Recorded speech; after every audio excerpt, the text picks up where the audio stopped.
Olá, queridos, a paz do Senhor Jesus, tudo bem com vocês? Aqui quem vos fala é o pastor Leandro. Para mim é um prazer mais uma vez estar junto com os irmãos para falarmos de assuntos referentes à palavra de Deus. Continuando na lição do terceiro trimestre de 2020, que nos fala sobre os princípios divinos em tempos de crise. Desta feita para tratar acerca da lição de número 5, que tem por título Zorobabel recomeça a reconstrução do templo. Data 2 de agosto de 2020. Vem comigo para mais uma aula. Mas antes de nós começarmos, eu quero convidar você para se inscrever no canal, compartilhar as mensagens com muitas pessoas, ativar o sininho das notificações, fazer vários comentários para que possamos interagir e você vai estar contribuindo sobremaneira para o desenvolvimento e a expansão desse canal, que é uma ferramenta que o Senhor nos proporcionou para divulgarmos, propagarmos a palavra de Deus. Vai ser um assunto muito interessante e nós iremos aprender muito, porque você aprende comigo e eu aprendo com você. Eu estarei postando na tela a lição. Você que não tem lição pode acompanhar pelo próprio vídeo. E você que tem, vá folheando, vá marcando, destacando. Eu estou aqui também com o meu exemplar da Bíblia Sagrada. Dessa feita, a Bíblia de Estudo Palavra-Chave.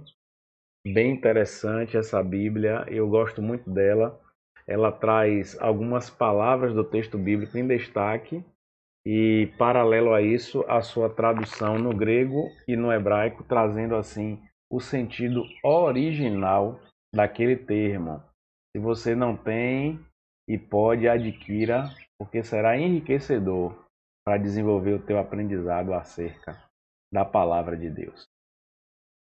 Vamos lá, vamos juntos. Texto áureo está lá no livro do profeta Ageu, capítulo 2, versos 10 e 18, que nos diz: Ao 24º dia do mês nono, no segundo ano de Dário, veio a palavra do Senhor pelo ministério do profeta Ageu, dizendo: Ponde, pois, eu vos rogo, desde o dia em que se fundou o templo do Senhor, ponde o vosso coração nestas coisas. A verdade prática nos diz: sob o poder de Deus, a igreja torna-se imbatível no cumprimento das tarefas que Cristo lhe entregou. A leitura diária, eu sempre reitero para os irmãos que é importante fazê-la, pois são versículos bíblicos, textos referentes ao assunto que está sendo tratado, e você pode, além disso, usar também como seu devocional. Tem um texto para cada dia. Então, na segunda, o poder da palavra profética. Na terça, o poder de Deus sobre os anciãos. Na quarta, o poder de Deus sobre o rei Dário. Na quinta, o poder de Deus traz prosperidade. Na sexta, o poder de Deus sobre o ministério. E no sábado, o poder de Deus sobre os recursos. Em relação à leitura bíblica em classe, mais uma vez reiterando também que essa lição é baseada nos comentários do saudoso pastor Eurico Bergsten. Esdras 5, 1 e 2, Ageu 1, 1 e 12, Zacarias 4, do 6 ao 10. Vamos lá, vamos ver o que nos diz esse texto ou esses textos. E Ageu, profeta, e Zacarias, filho de Ido, profeta, profetizaram aos judeus que estavam em Judá e em Jerusalém, em nome do Deus de Israel, lhes profetizaram.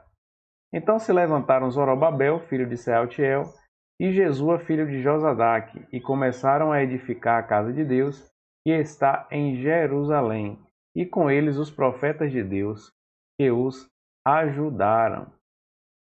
Continuando, no ano seguinte do rei Dário, no sexto mês, no primeiro dia do mês, veio a palavra do Senhor pelo ministério do profeta Ageu a Zorobabel, filho de Sealtiel, príncipe de Judá, e a Josué, filho de Josadaque, o sumo sacerdote, dizendo: Então ouviu Zorobabel, filho de Sealtiel, e Josué, filho de Josadaque, sumo sacerdote, e todo o resto do povo, a voz do Senhor seu Deus, e as palavras do profeta Ageu, como o Senhor seu Deus o tinha enviado, e temeu o povo diante do Senhor. Vamos continuando. Agora Zacarias. E respondeu e me falou, dizendo: Esta é a palavra do Senhor a Zorobabel, dizendo: Não por força nem por violência, mas pelo meu espírito, diz o Senhor dos exércitos. Quem és tu, ó monte grande? Diante de Zorobabel serás uma campina, porque ele trará a primeira pedra com aclamações.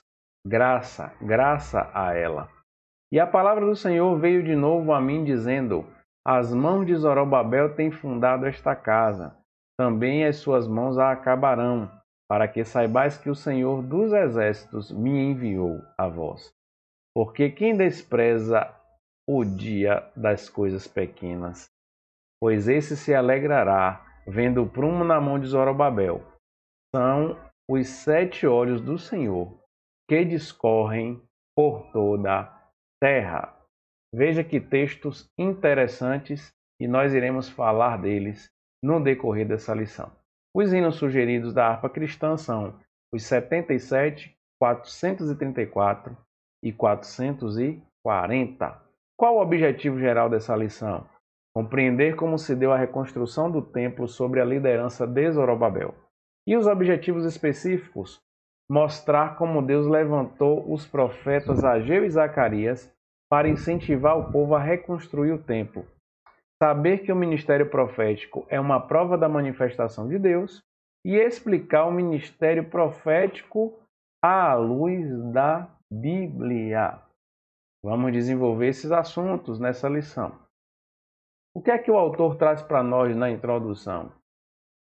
E depois de ter ficado parada por 15 anos a reconstrução do templo, Deus enviou socorro através do ministério de 2 profetas, a saber, Ageu e Zacarias, que despertaram a liderança e, consequentemente, o povo no sentido de retomar as obras.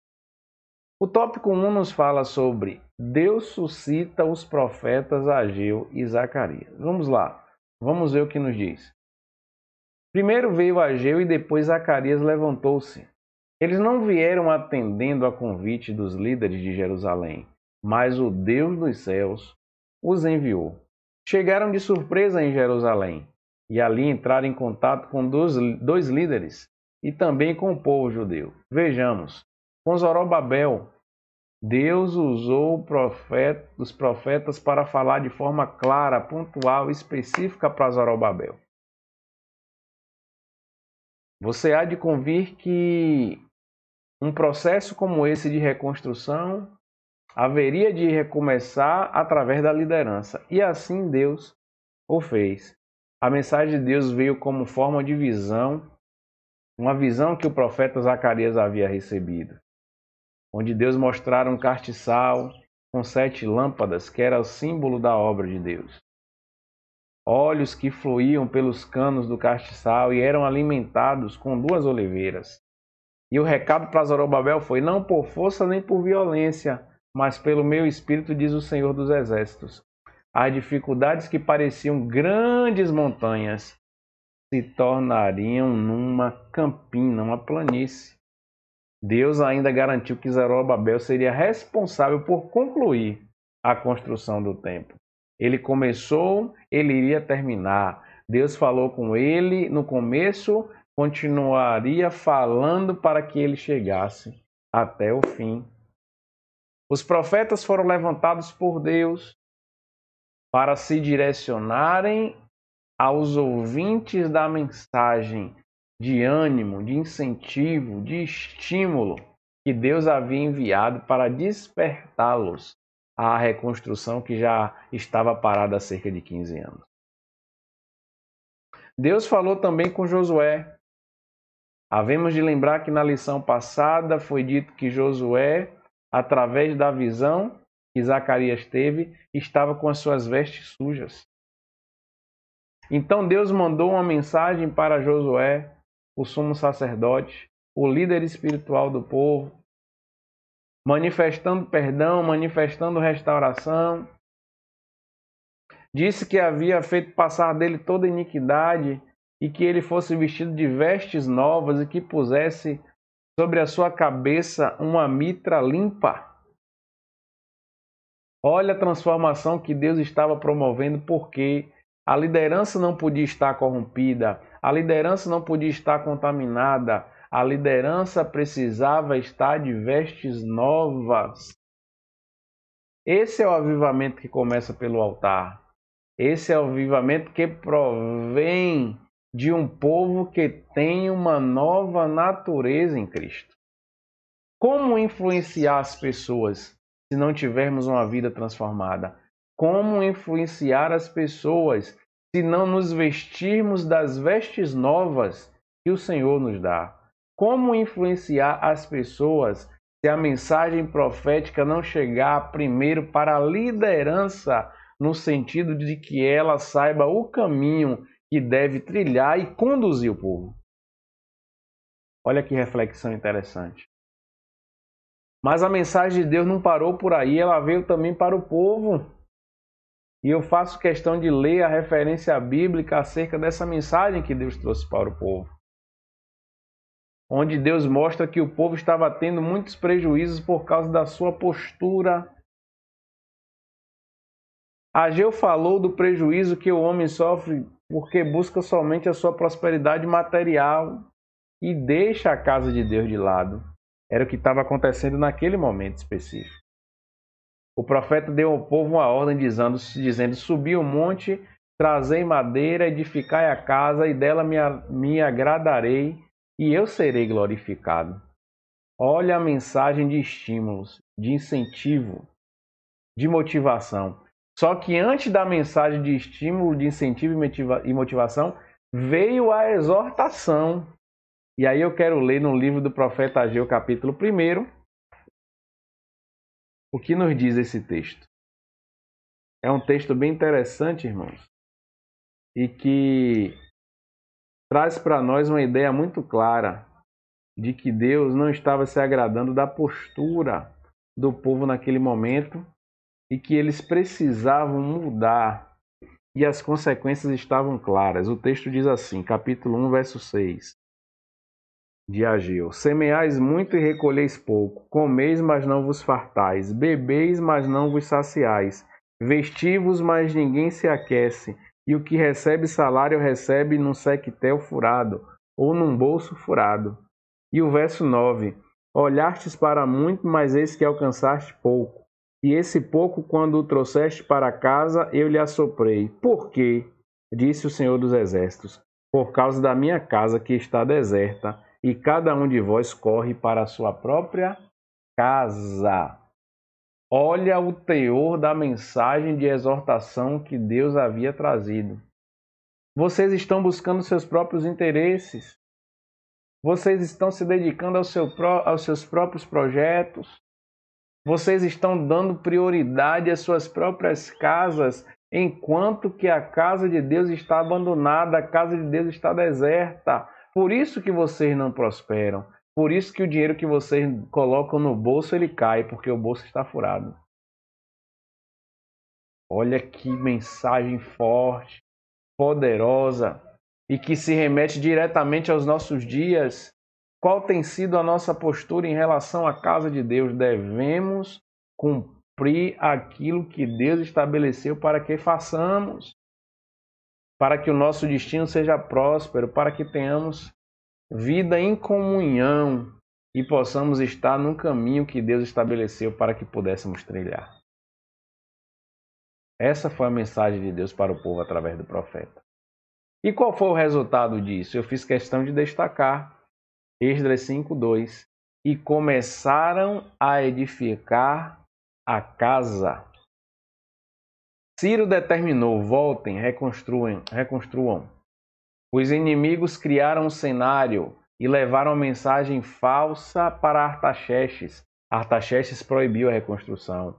Por 15 anos a obra ficou parada. Deus então levanta os profetas para despertar a liderança e através deles o povo. Então eles começam a reconstruir e desta vez por autorização de Dário, que leu aquilo que Ciro havia escrito antes dele e autorizou que a obra continuasse. Veja que Deus intervém de forma gloriosa. veja que Deus atua de forma poderosa e nesse aspecto trazendo um impulso espiritual dado pelos profetas para que a obra se concretizasse. É o que nos diz o subtópico de número 3. Os profetas Ageu e Zacarias continuavam dando a sua cooperação, prosperando pela profecia do profeta Ageu e Zacarias, filho de Ido, e edificaram a casa e a aperfeiçoaram conforme o mandado de Deus, do Deus de Israel, conforme o mandado de Ciro, de Dário, de Artaxerxes, rei da Pérsia, referência de Esdras, capítulo 6, verso 14. E no verso 15, e acabou-se esta casa, ou seja, o templo foi construído. Porque Deus moveu o povo. E o povo refletiu e percebeu que precisara retornar para os caminhos. E os profetas estavam lá anunciando, e os líderes estavam lá estimulando e coordenando, e o povo executando. É assim que Deus age, é assim que Deus opera, é assim que Deus faz. E tudo isso serve de exemplo para aplicarmos na nossa realidade hoje. Tópico de número 2. Continuando, vamos ver o que nos diz o autor desta lição. O ministério profético, uma prova da manifestação de Deus. Uma inesperada operação sobrenatural por parte de Deus solucionou o grave problema da reconstrução do templo. O que nos diz o subtópico de número 1? Manifestações sobrenaturais no Antigo Testamento. 2 exemplos estão destacados e eu irei listar para você. O primeiro, Moisés, o libertador do povo, aquele que foi tirado das águas, aquele que ouviu a voz de Deus no monte quando pastoreava as ovelhas, aquele que foi usado por Deus e após o Senhor enviar a 10ª praga contra Faraó, libertou o povo de Israel do Egito e os conduziu na sua peregrinação em direção à terra prometida. Durante esse percurso foram muitos milagres. Durante esse percurso, Deus usou Moisés sobremaneira para realizar, para concretizar os seus propósitos. Um outro personagem, o profeta Elias, homem revestido de autoridade sobrenatural para ajudar Israel, que havia sido levado à idolatria pelas lideranças políticas e, em particular, pelo rei ímpio, conhecido pelo nome de Acabe. Elias foi usado por Deus e tinha tanta autoridade que profetizou que não iria chover, senão segundo a sua palavra, e durante 3 anos e meio não choveu. Não choveu, não caiu uma gota d'água para que se cumprisse o que havia sido dito pelo profeta. Um homem cheio de autoridade e coragem que desafiou os profetas de Baal, trazendo de forma muito clara, patente aos olhos de todos, a manifestação de Deus na forma de fogo, consumindo o holocausto colocado sobre o altar, e depois, segundo a ordem do Senhor, executou os profetas de Baal. Manifestações sobrenaturais de Deus.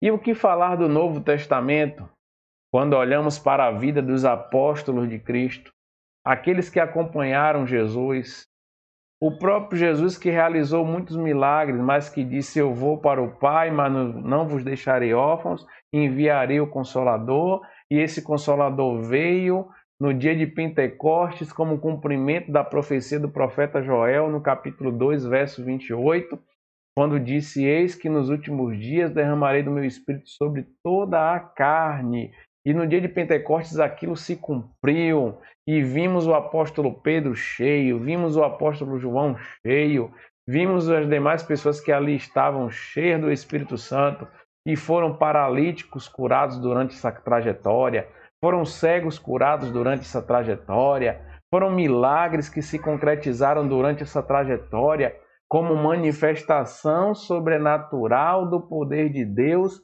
no Novo Testamento. O apóstolo Paulo foi um outro apóstolo que experimentou disso.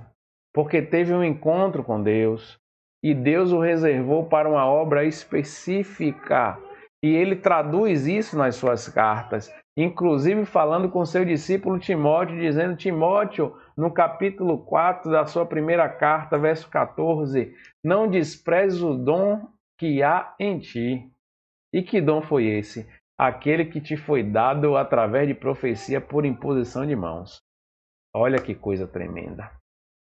Olha a manifestação do Senhor no Novo Testamento, principalmente através do Espírito Santo atuando na vida dos discípulos, manifestando-se através dos dons espirituais.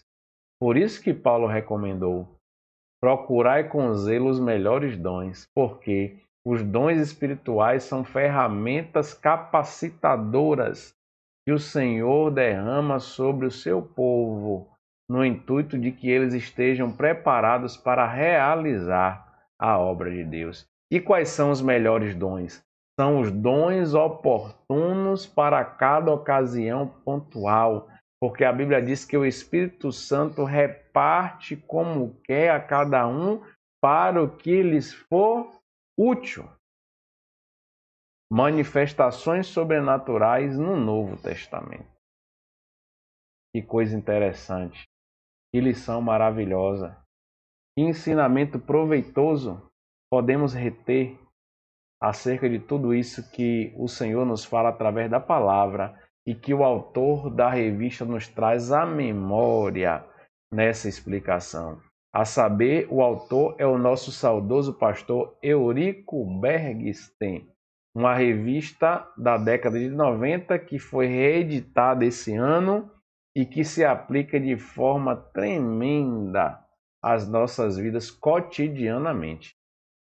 Veja como a palavra de Deus se renova. Veja como a cada manhã ela fala conosco. Vamos continuar agora no tópico de número 3. O ministério de profeta à luz da Bíblia. O que é que nos fala o texto? O profeta exerce a função ministerial determinada por Deus. Ninguém toma para si esta honra senão o que é chamado por Deus. O profeta na dispensação do Antigo Testamento, vamos ver o que nos diz esse subtópico de número 1. Além de transmitir a mensagem de Deus para o povo, era consultado pelo povo acerca de assuntos espirituais e até mesmo acerca de assuntos materiais. Eu quero que você observe atentamente a natureza do ministério profético no Antigo Testamento, porque iremos fazer um paralelo com o Novo Testamento. Tá bom? Vamos para os exemplos. Ezequiel. Os anciãos vieram a Ezequiel para que ele consultasse o Senhor por eles. Então veja que exemplo interessante a Bíblia nos traz acerca disso. Samuel, consultado acerca das jumentas do pai de Saul que se haviam perdido, e ainda no primeiro livro dos Reis 14, uma consulta sobre um doente se ele levantaria ou não. Então perceba que eram assuntos até do cotidiano, que as pessoas traziam à tona perante o profeta para que ele, através dos oráculos do Senhor, trouxesse a mensagem, a revelação falada. Vamos continuando. Mais um exemplo, Moisés transmitia aos anciãos o que Deus lhe falava. Deus falava com Moisés face a face, mas não podia falar com o povo face a face, porque senão ninguém sobreviveria. E Moisés transmitia a mensagem que vinha de Deus para o povo. Essa era a natureza do profeta no Antigo Testamento. Era uma espécie de mediador entre Deus e o povo. E no Novo Testamento? Quem é o mediador entre Deus e os homens? Há um só. E a Bíblia diz claramente: Jesus Cristo. Mas, pastor, em relação ao profeta no Novo Testamento, eu fiz questão de destacar aqui Lucas 16:16. No Antigo Testamento, acompanhe comigo na tela, os profetas eram consultados pelo povo. e transmitiam-lhe a resposta de Deus. Mas a Bíblia diz: a lei e os profetas duraram até João, e desde então é anunciado o reino de Deus. Bem, o que é que esse texto nos quer dizer? A que esse texto se refere? Qual é a lição que ele traz para nós? O autor discorre nesse subtópico de número 2 que o derramamento do Espírito fez com que, no Novo Testamento, o dom de profecia se manifestasse. O ministério profético fosse anunciado. E devemos fazer um contraponto desses dois aspectos com aquilo que está escrito lá em Lucas, que os profetas duraram até João. Eu vou te explicar. No Antigo Testamento, o profeta, nós vimos, era uma espécie de mediador. E, além disso, ele tinha um teor messiânico na sua mensagem, ou seja, ele apontava para Jesus. Leia o livro do profeta Isaías. Eis que uma virgem conceberá, dará à luz um filho, e ele será chamado Emanuel. Olha que coisa tremenda. Mensagem profética messiânica apontando para Jesus. Essa natureza de profeta encerrou em João Batista, porque João foi o último precursor de Jesus. Aquele que de fato passou o bastão para Jesus. Profetas então até João. Mas pastor, e o que dizer sobre os dons espirituais e o ministério profético? Vamos lá. 1 Coríntios capítulo 14, eu vou ler para você, nos fala acerca do dom de profecia e no verso 3 o descreve de forma muito específica. Mas o que profetiza fala aos homens para edificação, exortação e consolação. Esse dom está presente. Esse dom se manifestou na vida de muitas pessoas no Novo Testamento. Veja o que o autor coloca aqui no livro de Atos, capítulo 21. Filipe tinha 4 filhas que profetizavam, ou seja, o dom de profetizar estava sobre elas. E aqui ele faz uma diferenciação. E depois de alguns dias veio à sua casa um profeta, Ágabo. Não era aquele que tinha o dom da profecia, era aquele que tinha um ministério profético. Olha as duas figuras aparecendo. Eu li 1 Coríntios 14 para falar do dom de profecia, consolar, exortar e edificar. Está no rol dos dons espirituais. Os dons espirituais que são 9, podemos dividi-los em 3 partes, de elocução, revelação e poder, e está inserido o dom de profecia. Veja que Paulo diz que o que fala em línguas edifica-se a si mesmo, mas o que profetiza edifica o corpo de Cristo, porque traz revelação acerca daquilo que Deus quer falar para o seu povo, consolando, exortando e edificando. E como se manifesta esse dom espiritual? Conforme a repartição do Espírito Santo que dá a cada um como quer para o que for útil. O texto é muito claro. Dom de profetizar. E Paulo enfatiza, buscai com zelo os melhores, ou seja, buscai com zelo os dons oportunos para cada ocasião. Dom de profecia, a forma como se manifesta no Novo Testamento. Pastor, em relação aos dons ministeriais, livro de Paulo, carta de Paulo aos Efésios, capítulo 4. Vamos lá? Se você puder, acompanhe no seu exemplar, se não, preste atenção na leitura. Efésios capítulo 4. Veja o que nos diz o texto. Verso 11. E ele mesmo deu uns para apóstolos, e outros para profetas, e outros para evangelistas, e outros para pastores, e outros para doutores. Eu não vou expandir o conteúdo acerca de cada dom ministerial, mas falar um pouco acerca do dom de profeta. Quando eu falo em dom ministerial, eu estou falando em dom de liderança. Pessoas que estão na frente de um grupo, pessoas que estão na frente de uma comunidade, pessoas que estão na frente de uma igreja, pessoas que estão direcionando outras através do ministério que receberam, revestido de ousadia e capacidade espiritual dada por Deus para liderar. E entre esses ministérios se manifesta o de profeta, que é aquele que detém a mensagem do Senhor baseada na palavra e a partir dela conduz, orienta, consola, exorta o povo. É o profeta inspirado por Deus que prega com ousadia e autoridade e anuncia a palavra, regada pela unção do Espírito, regada pela revelação do Senhor, regada pelo ministério profético que recebeu. Isso é o ministério de profeta. Isso é característica do dom ministerial de profeta. Existe aquele que profetiza porque tem o dom da profecia, e isso é comum ao corpo da igreja, aos membros da igreja, àquele que recebeu o Espírito Santo, aquele que busca com zelo os dons, aquele que o Espírito Santo reparte para o que for útil,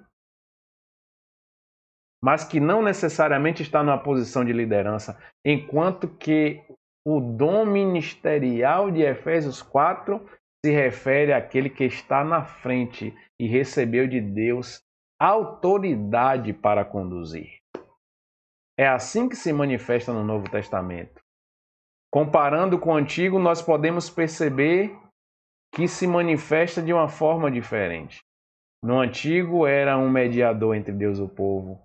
No Antigo recebia as consultas, inclusive para coisas materiais. No Antigo recebia de Deus a mensagem e proclamava como representante do Senhor. E esse ministério foi conduzido, e essa mensagem que muitas vezes tinha o teor messiânico se encerra em João Batista. Porque João Batista foi o último a proclamar Jesus. E no Novo Testamento se manifesta através dos dons espirituais listados lá em 1 Coríntios. Se manifesta através dos dons ministeriais listados em Efésios capítulo 4. Então não podemos, irmãos, como algumas pessoas fazem hoje, agir em relação às outras como se tivessem profetas particulares para responder consultas de qualquer natureza, como casamento, viagem, compra, direcionamento. Não. Temos um mediador entre Deus e o homem, que é Jesus. Temos um Espírito que habita em nós, o qual somos templo dele. Deus quer falar conosco de forma direcionada, pontual, específica e, mais importante, de forma pessoal. Olha que coisa maravilhosa. Porque o Espírito Santo é uma pessoa, é conhecido na Bíblia por vários nomes, exerce vários ministérios e é derramado na vida de todo aquele que crê. Então, irmãos, eu quero que vocês guardem esses ensinamentos no coração de vocês, para que eles possam produzir frutos, para que eles possam trazer edificação para a vida de cada um, para que possamos crescer na graça e no conhecimento do Senhor. Para a reflexão, por quanto tempo esteve paralisada a construção do templo? 15 anos. Que profetas o Senhor levantou para animar os judeus na reconstrução do templo? Ageu e Zacarias. Como atuava o profeta no Antigo Testamento? Além de transmitir a mensagem de Deus para o povo, era consultado pelo povo acerca dos assuntos espirituais e até mesmo acerca de assuntos materiais. E como atuava o profeta no Novo Testamento? Exercia o ministério da palavra, para o qual o ministro recebeu de Deus uma preparação especial do Espírito profético, de forma muito clara, cristalina. E por que hoje não necessitamos mais consultar os profetas? Porque possuímos a palavra de Deus. que é a nossa única regra de fé e conduta, regra de fé e prática. Porque em nós habita o Espírito da verdade, que o mundo não pode receber, porque o não o conhece, mas nós o recebemos.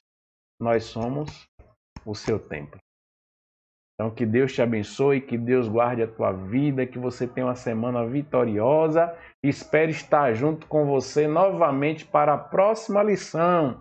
Enquanto isso, compartilhe o vídeo, faça os seus comentários, vá interagindo comigo no canal para que possamos expandir essa mensagem aos 4 cantos da terra. Muito obrigado pela sua companhia. Que Deus te abençoe. Estamos juntos para a glória do Senhor Jesus. Um grande abraço. Fique na paz do Senhor.